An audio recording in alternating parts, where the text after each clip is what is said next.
Tingnan natin yung niluluto natin na paa. Adobong paa. May halong manok. Hindi ko na pinakita sa inyo kanina mga idol. Ginisa ko to. Tapos nung nag-brown na, lagyan ko ng kunting tubig. At palambutin lang ito. Ito yan. May halong manok to. Yan. Ito pa. Mga natin kung may timpla na. Paayos na ba yung timpla?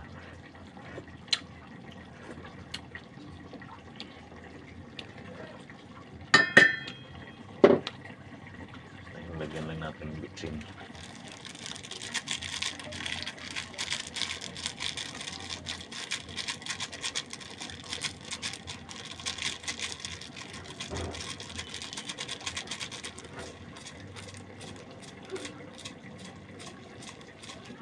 Ubusin na natin ito mga idol. Kunti lang naman ito.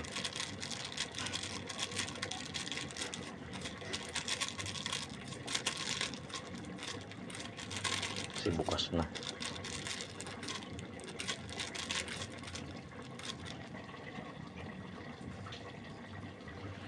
Yan.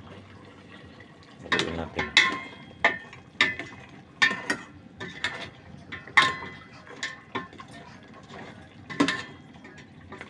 Kalahating kilong panang manok.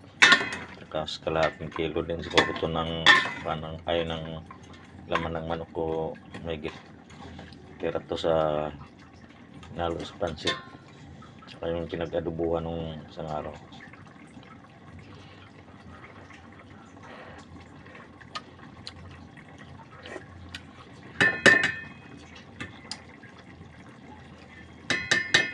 Ayan mga idol.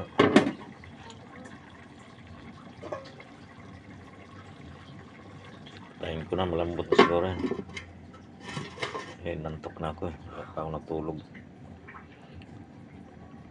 Dito pa pala yung paksiw pa pala ako mga idol yan. Paksiw kong galunggong. Yan, may okra. Tira ko yan nung nakarang araw. Kumain na ako.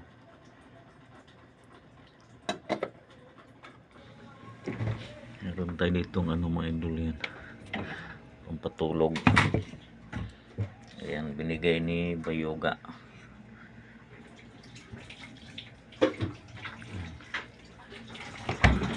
Tulog natin ito mga idol. So yun lang mga idol. Maraming salamat. Bye bye. Shout out kay Bayoga pala yung nagbigay sa akin kagabi. Hindi ko ininom. Ngayon ko inumin patulog.